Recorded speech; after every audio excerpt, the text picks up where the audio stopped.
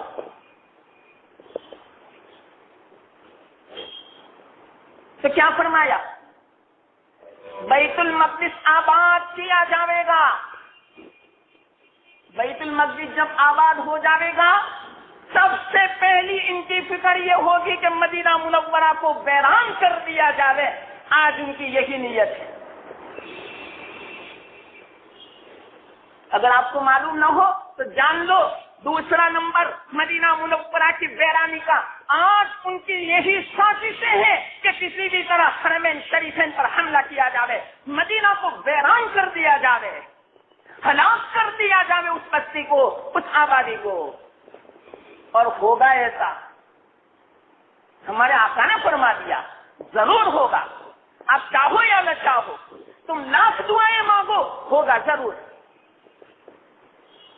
تو دوسرا نمبر ہوگا مدینہ منورہ کو ویران کر دیا جاوے گا۔ تیسرا نمبر کیا ہوگا اس کے بعد؟ یہی جو ویران ہوگا مدینہ، یہ جنگ عظیم کی نشانی ہوگی۔ جب جنگ عظیم ہوگی، اللہ تعالی مدینہ کیسے ویران ہوگا اس کی بھی ایک حدیث سن لو۔ اخیر میں جو خلیفہ ہوں گے مدینہ منورہ میں، بڑے نیک آدمی ہوں گے، ان کو قتل کر دیا جاوے گا۔ حدیث میں نفس زکیہ کا لفظ آتا ہے، پاکیزہ نفس، ان کو قتل کر دیا جاوے گا مدینہ منورہ میں۔ تو کیا ہوگا؟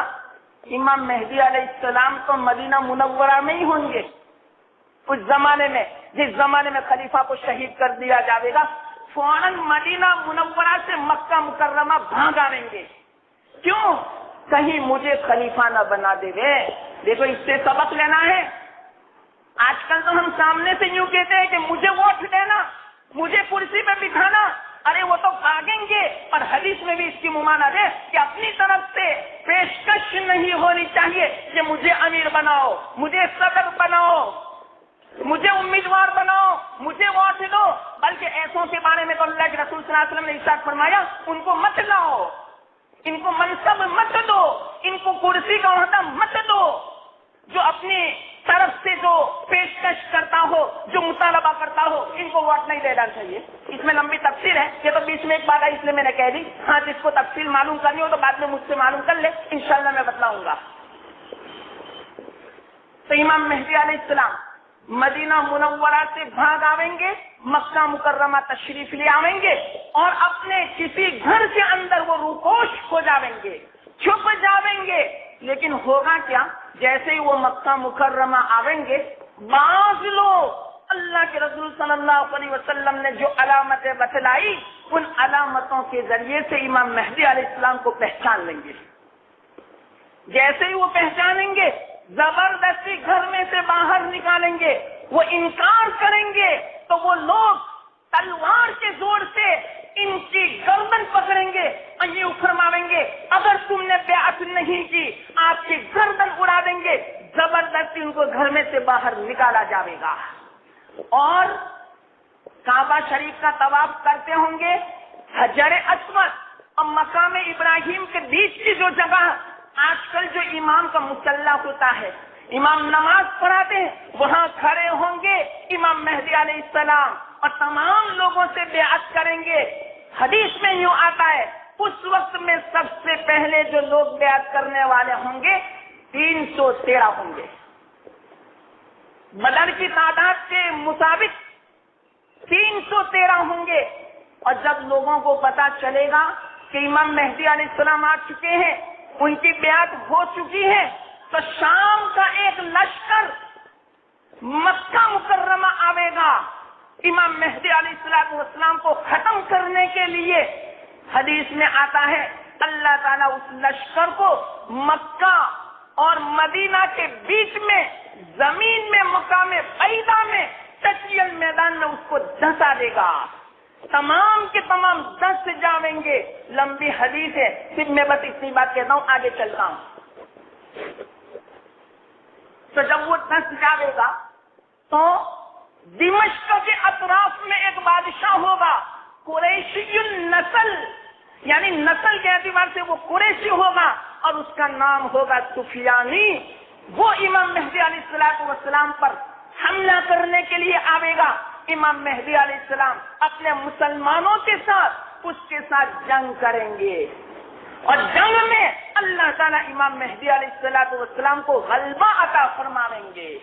جب یہ بات سنیں گے، شام کے ابدال، دیکھو کل ملا کر ہر وقت دنیا میں 500 ابدال ہوتے ہیں، اور عراق کے جو اولیاء ہوں گے وہ تمام کے تمام مکہ مکرمہ آئیں گے، اور امام مہدی علیہ السلام کے ہاتھوں بیعت فرمائیں گے۔ اور اس کے بعد کیا ہوگا؟ وہ حدیث کہ وشو یدھ، عظیم جنگ ہوگی۔ اس کے بعد یہ تمام کے تمام امام مہدی علیہ السلام مسلمانوں کے ساتھ استنبول پہنچیں گے۔ قسطنطنیہ حدیث میں ہے، اور اس زمانے میں قسطنطنیہ کو استنبول کہا جاتا ہے۔ وہاں لڑائی ہوگی رومیوں کے ساتھ، اور ایسی زبردست لڑائی ہوگی کہ مسلمانوں کو فتح نصیب ہوگی، اور مال غنیمت کو ابھی تقسیم کرتے ہوں گے کہ کوئی آواز دینے والا آواز دے گا کہ دجال خارج ہو چکا ہے۔ جب یہ سنیں گے تو مال غنیمت کو وہیں پھینک دیں گے اور مدینہ منورہ تشریف لاویں گے۔ یہ تو میں نے مختصر بالکل علامتیں بتلائی جو بالکل صحیح حدیث ہے۔ ایک ساتھ میں 20-25 حدیثوں کا خلاصہ ابھی میں نے بیان کیا، الحمدللہ۔ اب کیا ہوگا بیچ میں سن لو۔ اللہ کے رسول صلی اللہ علیہ وسلم نے ارشاد فرمایا کہ امام مہدی جو ہوں گے وہ میری نسل میں سے ہوں گے، یعنی فاطمۃ الزہرا کے خاندان سے ان کا تعلق ہوگا۔ علماء نے مختلف احادیث کا خلاصہ یہ نکالا کہ امام مہدی علیہ السلام کے باپ حسنی ہوں گے، حسن کے خاندان میں سے، اور امام مہدی علیہ السلام کی والدہ حسین کے خاندان سے ہوں گی، اور امام مہدی علیہ السلام کا نام بھی اللہ کے رسول صلی اللہ علیہ وسلم نے بتلا دیا، محمد ہوگا۔ ان کے والد کا نام عبداللہ ہوگا، ان کی والدہ کا نام آمینہ ہوگا، جیسے میرے والدین کا نام ایسا فرمایا۔ چلو اب بتلاؤ، بیچ میں ایک بات میں کہہ دوں، یہ جس نے دعویٰ کیا کہ میں مہدی ہوں، اب آپ ہی اندازہ لگاؤ یہ سب کچھ ہوا؟ یہ تو ابھی میں نے مختصر بیان کیا، ایسا ہوا کبھی؟ کس نے دعویٰ کیا؟ اللہ کے رسول صلی اللہ علیہ وسلم نے ارشاد فرمایا تھا قیامت سے پہلے 30 دجال ظاہر ہوں گے جو جھوٹا دعویٰ کریں گے، تو 30 میں سے کتنے ہو چکے؟ ان میں سے یاد رکھنا، مجھے مجبوراً نام لینا پڑتا ہے اس بنا پر کہ کہیں آپ گمراہی میں مبتلا نہ ہو جاؤ۔ یہ جو کہتے ہیں کہ سید محمد جون پوری یہ مہدی موعود ہے، یاد رکھنا یہ جھوٹا دعویٰ ہے۔ کیوں؟ چلو ان کا نام تو محمد ہے، لیکن ان کے باپ کا نام تو سید خان تھا، ان کی ماں کا نام تو اخا ملک، بی بی اخا ملک تھا، آمینہ نہیں تھا، عبداللہ نہیں تھا۔ اور وہ کہاں پیدا ہوئے؟ جونپور میں، ہندوستان میں، وہ تو مدینہ میں ظاہر ہونے والے ہیں۔ تو یہ جو دعویٰ کرتے ہیں یہ بالکل غلط دعویٰ ہے، لیکن تعجب یہ ہے کہ کوئی بھی غلط جو دعویٰ کرتا ہو تو اس کے ماننے والے دنیا میں مل ہی جاتے ہیں۔ یہ بالکل غلط ہے، یاد رکھنا۔ جس کا عقیدہ خراب ہوگا وہ لاکھ عمل کرے، اس کا عمل قبول نہیں ہوگا۔ جو محمد جون پوری کو مہدی موعود سمجھے گا اس کا عقیدہ غلط ہے، اس کا کوئی عمل قابل قبول نہیں ہوگا۔ ابھی امام مہدی علیہ السلام ظاہر نہیں ہوئے، اور ظاہر ہوں گے تو مدینہ میں ہوں گے، جونپور میں تھوڑے ہوں گے، وہ تو مدینہ میں ہوں گے۔ اور اسی طرح بہت ساری علامتیں ہیں جو ان پر صادق نہیں آتی۔ یہ تو میں نے بیچ میں ایک بات کہی، جب امام مہدی علیہ السلام دنیا میں تشریف لاویں گے، زیادہ سے زیادہ وہ 9 سال رہیں گے اور پوری دنیا میں امن اور اسی طرح امان اور اتنی برکتیں ہوگی اور اسلام کا جھنڈا اور اسلام کا بول بالا ہوگا. اتنے میں کیا ہوگا؟ امام مہدی علیہ السلام، میں نے جو کہی نا وہ حدیث کہ وہ استنبول میں ہوں گے امام مہدی علیہ السلام مسلمانوں کے ساتھ کہ دجال کی خبر سنیں گے تو وہاں سے سیدھے مدینہ تشریف لاویں گے تو دجال تو نکل گیا ہوگا، دجال کا ظہور اور خروج ہو گیا ہوگا. وہ کیا کرے گا؟ اس کے بارے میں بالکل صاف بات ہے. اللہ کے رسول صلی اللہ علیہ وسلم نے ارشاد فرمایا وہ بائیں آنکھ سے بالکل کالا ہے اور دائیں آنکھ اس کی ابھری ہوئی ہے اور اس کے پیشانی کے اوپر کافر یعنی کافر لکھا ہوا ہے. یہ اس کی علامت ہے. اس سے آدمی سمجھ جاوے گا کہ یہ واقعتاً دجال ہے. تو وہ جس کے اوپر بھی حملہ کرے گا وہ کامیاب ہو جاوے گا. اتنے میں جب وہ مدینہ منورہ کے پاس آوے گا، حدیث میں یوں آتا ہے کہ احد پہاڑ کے اوپر جب آوے گا تو مسجد نبوی پر اس کی نظر پڑے گی تو وہ یوں کہے گا یہ قصر ابیض کیا ہے، یہ سفید محل کیا ہے، وہ مدینہ میں داخل نہیں ہو سکے گا. حدیث میں قیامت سے پہلے مدینہ کے 7 دروازے ہو جائیں گے. اور آج جن لو مدینہ کے دروازے کتنے، مدینہ میں داخل ہونا ہو تو 7 رستے بن گئے. ارے دیکھو تو صحیح، قربان جائیے آقائے مکے و مدنی محمد مصطفیٰ صلی اللہ علیہ وسلم پر کہ فرمایا تھا کہ مدینہ کے 7 دروازے ہوں گے مدینہ میں داخل ہونے کے لیے. تو آج 7 رستے بن چکے. وہ تو مجبوراً بنانا ہی پڑے، چاہے تم چاہو یا نہ چاہو حکومت کو بنانا ہی پڑے. اللہ کے رسول صلی اللہ علیہ وسلم نے ارشاد فرما دیا کہ ایسا ہوگا تو ایسا ہو گیا. 7 دروازے بن چکے. ہر دروازے کے اوپر فرشتہ تلوار لے کر کھڑا رہے گا. دجال کی مجال نہیں کہ وہ مدینہ میں داخل ہو، وہ احد پہاڑ پر ہوگا. اتنے میں اللہ کے رسول صلی اللہ علیہ وسلم نے ارشاد فرمایا ایک مرد مومن مدینہ منورہ سے باہر نکلے گا اور دجال کے پاس جاوے گا. وہ بڑا مجاہد سمجھا جاوے گا. کیوں؟ دجال کتنا خطرناک ہے، کسی کی ہمت نہیں کہ اس کا مقابلہ کرے. وہ آدمی کتنا بہادر ہوگا آپ اندازہ لگاؤ. وہ مدینہ سے باہر نکلے گا اور دجال سے یوں کہے گا کہ تو مسیح دجال ہے، تو جھوٹا ہے. میرے نبی نے 1400 سال پہلے کہہ دیا تھا کہ مسیح دجال وہ جھوٹا ہوگا. اس کے ساتھ مت لینا، اس کا انکار کرنا، ان کو جھٹلانا. اس لیے میں گواہی دیتا ہوں کہ تو جھوٹا مسیح دجال ہے. تو وہ کیا کرے گا معلوم؟ اپنے جتنے بھی لوگ ہوں گے نا، کتنے لوگ ہوں گے معلوم؟ ایک حدیث میں یوں آتا ہے اللہ کے رسول صلی اللہ علیہ وسلم نے ارشاد فرمایا کہ مسیح دجال کہاں سے نکلے گا؟ عجیب پیشین گوئیاں ہیں. اصفہان سے نکلے گا. اور اصفہان کہاں آیا؟ خراسان کے علاقے میں ہے. اور خراسان کہاں آیا؟ شام میں، جس کو آج کل ہم سیریا کہتے ہیں کہ سیریا کے علاقے میں اصفہان سے وہ نکلے گا. اور اصفہان میں کون ہوں گے معلوم؟ یہودی ہوں گے. یا اللہ، آج کل کا نقشہ دیکھ لو. اصفہان کے اندر یہودی جو پوپ سمجھے جاتے ہیں، ان کے جو بزرگ سمجھے جاتے ہیں، آج وہ اصفہان میں آباد ہیں. اور ان کا لباس کیسا ہوگا؟ اللہ کے رسول صلی اللہ علیہ وسلم نے ارشاد فرمایا زرد رنگ کا ہوگا چوغا، یا ان کی جو چادر جو ہوگی وہ زرد رنگ کی ہوگی. آج اصفہان میں اس طرح کا کپڑا تیار ہو رہا ہے. یا اللہ، 1400 سال پہلے فرما دیا تھا وہ ریشم کا کپڑا ہوگا، زرد رنگ کا ہوگا. اور وہاں کے جو یہودی ہیں نا، اس طرح کا لباس اور اس طرح کی وردی پہننا شروع کر دی. اور وہ کل کتنے ہوں گے؟ 70,000 یعنی 70,000. وہ اتنے لوگ ہوں گے جو دجال کا ساتھ لیں گے. تو وہاں سے اصفہان سے وہ نکلے گا. اور جتنے بھی راستے میں پڑیں گے، کون کون پڑیں گے؟ ترکی اور اسی طرح اجمی، یہ تمام کے تمام ان کے اوپر ایمان لاویں گے اور ان کو مانیں گے.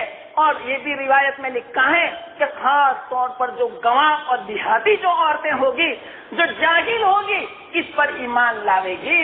تو یہ بھی فرمایا تو دجال کہاں سے ظاہر ہوگا؟ اصفہان سے نکلے گا۔ تو جب وہ مدینہ میں آئے گا تو وہ مرد مومن اس کے مقابلے کے لیے نکلے گا اور یوں کہے گا میں گواہی دیتا ہوں کہ تو مسیح دجال ہے۔ اتنے میں وہ تمام کے تمام جتنے بھی یہودی ہوں گے ان تمام کو خطاب کرے گا کہ چلو بتلاؤ تم مجھے رب مانتے ہو یا نہیں؟ تو سب یوں کہیں گے ہم تو آپ کو رب مانتے ہی ہیں۔ دجال ربوبیت کا دعویٰ کرے گا تو اتنے میں کیا ہوگا؟ دیکھو اس آدمی کو ابھی میں قتل کرتا ہوں اور قتل کرنے کے بعد میں زندہ کروں گا تو مجھے رب مانو گے؟ تو کہاں کہ تیری ربوبیت میں اور زیادہ یقین ہمیں ہو جائے گا۔ تو پھر بعد میں دجال کیا کرے گا؟ اس مرد مومن کو قتل کرے گا، 2 ٹکڑے کر دے گا اور 20 میں سے چلے گا اور پھر بعد میں یوں کہے گا زندہ ہو جا۔ وہ مرد مومن زندہ ہو جائے گا اور کہیں گے مرد مومن سے اب ایمان لاتے ہو؟ تو وہ مرد مومن کہے گا اب تو مجھے یقین ہو چکا کہ تو دجال ہے۔ کیوں؟ میرے نبی نے فرمایا تھا کہ وہ ایک مرد کو قتل کرے گا پھر اس کو زندہ کرے گا اور پھر زندہ کرنے کے بعد قتل کرنا چاہے گا، قتل نہیں کر سکے گا۔ تو اب تو مجھے یقین ہو چکا کہ تو دجال ہے، میں تیرے اوپر ایمان نہیں لاؤں گا۔ تو کسی بھی طرح کیا کریں گے معلوم؟ پھر کیونکہ اپنے لوگوں میں اس کی رسوائی نہ ہو اس کو پکڑیں گے اور پکڑ کر آگ کے اندر ڈال دیں گے۔ اللہ کے رسول صلی اللہ علیہ وسلم ارشاد فرماتے ہیں کہ ظاہر میں وہ آگ ہوگی لیکن وہ باغ ہوگا، وہ جنت ہوگی، وہ مرد مومن کامیاب ہو جائے گا۔ اللہ کے رسول فرماتے ہیں مجھے معلوم ہے کہ وہ مرد مومن کون ہوگا۔ چلو یہاں تک بات پہنچی۔ کہاں سے یہ بات چلی کہ مہدی علیہ السلام قسطنطنیہ میں ہوں گے، استنبول میں ہوں گے اور وہاں سے مدینہ واپسی ہوگی۔ تو جب واپسی ہوگی تو پھر بعد میں کیونکہ دجال تو نکل گیا، جب واپسی ہوگی مدینہ منورہ تو حضرت امام مہدی علیہ السلام دمشق پہنچیں گے۔ ذرا سننا، ترتیب سننا۔ دمشق پہنچیں گے، یہ دمشق کس کا علاقہ ہے؟ یعنی شام کا۔ تو دمشق پہنچیں گے اور رات کا وقت ہوگا اور فجر کی نماز پڑھانے کے لیے مصلی پر ابھی پہنچے ہی ہوں گے اور تکبیر کہہ دی گئی ہوگی، یعنی یہ جو تکبیر اقامت کی جو کہی جاتی ہے نا وہ کہہ دی گئی ہوگی کہ اتنے میں آواز بڑھتا ہوگی کہ کوئی آدمی باہر سے آیا ہوا ہے کوئی نیا، تو اتنے میں ابھی نماز کھڑی نہیں ہوگی، تمام لوگ دیکھیں گے تو حضرت عیسیٰ علیہ السلام آ رہے ہیں۔ روایت میں آتا ہے، ارے عجیب بات، اللہ کے رسول صلی اللہ علیہ وسلم نے ارشاد فرمایا حضرت عیسیٰ علیہ السلام کہاں نازل ہوں گے؟ دمشق کا مشرقی جو کنارہ ہے اور مشرقی کنارے پر جو مینارہ ہے سفید، اس مینارے پر 2 فرشتوں کے پاؤں پر سہارا دے کر وہ آسمان سے نیچے اتریں گے، لیکن مینارے سے نیچے اترنے کے لیے حضرت عیسیٰ علیہ السلام سیڑھی منگوائیں گے کہ لاؤ بھائی سیڑھی، مجھے نیچے اترنا ہے۔ تو اس کے بعد جب نیچے اتریں گے حضرت یہ جو سفید مینارہ ہے نا ابھی بھی موجود ہے۔ اور عجیب بات کیا معلوم، اگر آپ کو تاریخ معلوم نہ ہو تو سن لو ایک روایت۔ سن 741 ہجری میں عیسائیوں کو پتا چلا کہ اسی مینارے پر حضرت عیسیٰ علیہ السلام آنے والے ہیں، تو انہوں نے مینارہ منہدم کر دیا، مینارے کو گرا دیا۔ لیکن اس زمانے میں اموی جو بادشاہ تھے اس نے یہودیوں کو اور عیسائیوں کو شکست دی اور انہی کے پیسوں سے سفید پتھر کا مینارہ بنوایا۔ ابھی تک وہ مینارہ موجود ہے۔ کتنے سال ہو چکے معلوم اس مینارے کے؟ 700 سال ہو چکے، ابھی بھی وہ موجود ہے۔ اب کسی کی مجال نہیں کہ اس مینارے کو کوئی گرا سکے۔ تو دیکھو یہودیوں نے 741 میں اس کو گرایا تھا۔ اگر کسی کو دمشق جانا ہو تو یاد رکھنا اس مسجد کا نام ہے جامع اموی مسجد، اور اس کا جو مشرقی کنارہ ہے لمبا چوڑا مینارہ ہے۔ اور یوں فرمایا حضرت عیسیٰ علیہ السلام کے نازل ہونے کے بعد اب کوئی مینارہ تیار نہیں ہوگا، ان کے نازل ہونے کے بعد تمام مینارے ختم ہو جائیں گے۔ تو حضرت عیسیٰ علیہ السلام جب نازل ہوں گے تو فجر کی نماز کا وقت ہوگا، امام مہدی علیہ السلام مصلی پر ہوں گے، امام مہدی علیہ السلام فرماویں گے آپ نماز پڑھائیے، تو حضرت عیسیٰ علیہ السلام فرمائیں گے نہیں، اقامت آپ کے لیے کہی گئی، اس لیے ابھی آپ نماز پڑھاؤ، بعد میں دیکھی جاوے گی۔ تو حضرت عیسیٰ علیہ السلام ابتدا میں نماز پڑھیں گے اور بعد میں چل کر وہی امامت کراویں گے۔ تو اس طرح عیسیٰ علیہ السلام یہاں نازل فرماویں گے، نزول فرماویں گے، اور اس کے بعد یہ دجال کے مقابلے کے لیے مسلمانوں کے لشکر کے ساتھ آئیں گے۔ اور عجیب بات، اللہ کے رسول صلی اللہ علیہ وسلم نے ارشاد فرمائی، اگر آپ یعنی حضرت عیسیٰ علیہ السلام مقابلہ نہ بھی کریں، اس کے باوجود آپ کی سانس کی اتنی طاقت ہوگی کہ سانس کے ذریعے سے کافر قتل ہو جائے گا۔ اور سانس کہاں پہنچے گی معلوم؟ حضرت عیسیٰ علیہ السلام کی روایتوں میں آتا ہے، تا حد نظر، ہماری نظر جہاں تک پہنچتی ہے وہاں تک ان کی سانس پہنچے گی، اور راستے میں جتنے بھی کافر ہوں گے بغیر قتل کیے خود بخود مر جائیں گے۔ اتنی زبردست ان کی سانس ہوگی حضرت عیسیٰ علیہ السلام کی۔ تو وہاں سے جب مدینہ آ رہے ہوں گے تو دجال کو پتا چلے گا، تو وہ سیدھا شام چلا جائے گا، اور شام میں ایک علاقہ ہے، ابھی بھی اس دیہات کا نام ہے، انگریزی میں اس کو لتا بولتے ہیں، لیکن روایتوں میں آتا ہے اللہ کے رسول صلی اللہ علیہ وسلم نے ارشاد فرمایا وہ مقام لد ہوگا، یعنی لد، اس مقام پر وہ دجال پہنچ جاوے گا۔ حضرت عیسیٰ علیہ السلام کسی بھی طرح اس کو تلاش کریں گے، اور تلاش کرنے کے بعد مقام لد پہنچ جائیں گے۔ ابھی وہ دیہات موجود ہے، اس دیہات میں جب پہنچیں گے تو جب دجال حضرت عیسیٰ علیہ السلام کو دیکھے گا تو نمک کی طرح وہ پگھل جائے گا، جس طرح نمک پانی میں پگھل جاتا ہے۔ لیکن حضرت عیسیٰ علیہ السلام کیا فرمائیں گے؟ ان کو الٹیمیٹم سنا دیں گے کہ میں تجھے مار ڈالوں گا، قتل کر دوں گا۔ تو وہ اور کانپنے لگے گا، اب فوراً حضرت عیسیٰ علیہ السلام تلوار سے اس کے 2 ٹکڑے کر دیں گے۔ تو اسی طرح دجال کا خاتمہ ہوگا، اور حضرت عیسیٰ علیہ السلام اس دنیا میں حکومت فرمائیں گے۔ امام مہدی علیہ السلام بھی ہوں گے، اور امام مہدی علیہ السلام بہت 9 سال رہیں گے، اور ان کی عمر جب خلیفہ بنائے جائیں گے 40 سال کی ہوگی امام مہدی علیہ السلام کی، تو 49 سال کی عمر میں ان کا انتقال ہوگا۔ اور امام حضرت عیسیٰ علیہ السلام جب دنیا میں تشریف لاویں گے تو ان کی عمر 33 سال کی ہوگی۔ کیوں؟ ان کو آسمان پہ اٹھا جو لیا گیا 33 سال کی عمر میں اٹھا لیا گیا۔ جب دنیا میں تشریف لاویں گے تو 7 سال زندہ رہیں گے، تو کل عمر ان کی 40 سال کی ہوگی، اور 40 سال کے بعد ان کا انتقال ہو جائے گا۔ بہت سارے احادیث کا خلاصہ بیان کیا، بیچ میں بہت ساری باتیں میں نے چھوڑ بھی دی، انشاءاللہ جو باقی ہے اگر اللہ توفیق دے تو آئندہ میں کہوں گا۔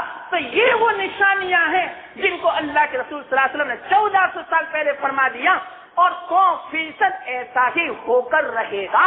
آپ اس سے اندازہ لگاؤ کہ کیسی باتیں بیان فرمائی، واقعتاً قربان ہونے کا جی چاہتا ہے، کسی بات میں شک نہیں، جھوٹ ہونے کا امکان نہیں۔ تو آپ ہی بتلاؤ، جو اللہ کے رسول صلی اللہ علیہ وسلم نے ہمیں تعلیم عطا فرمائی کہ اس تعلیم پر عمل کرو گے تو دنیا میں بھی کامیاب، آخرت میں بھی کامیاب، تو کیوں ہمیں اللہ کے رسول صلی اللہ علیہ وسلم کی تعلیم پر یقین نہیں، ان کی تعلیم پر ہماری زندگی کیوں نہیں؟ ہمیں اس بات کا افسوس ہوتا ہے۔ اس لیے اللہ سے دعا کرنی چاہیے کہ یا اللہ ہمیں ایک سنت کو زندہ کرنے کی توفیق عطا فرما، اور تعلیم جو ہے نبی صلی اللہ علیہ وسلم کی، اس پر یقین نصیب فرما، اور اسی میں ہمیں اپنی زندگی ختم کرنے کی توفیق عطا فرما۔ بقیہ تو باتیں ہیں جو خاص موٹی باتیں، انشاءاللہ اللہ توفیق دے تو آئندہ جمعہ کو کہوں گا۔ وآخر دعوانا ان الحمدللہ رب العالمین۔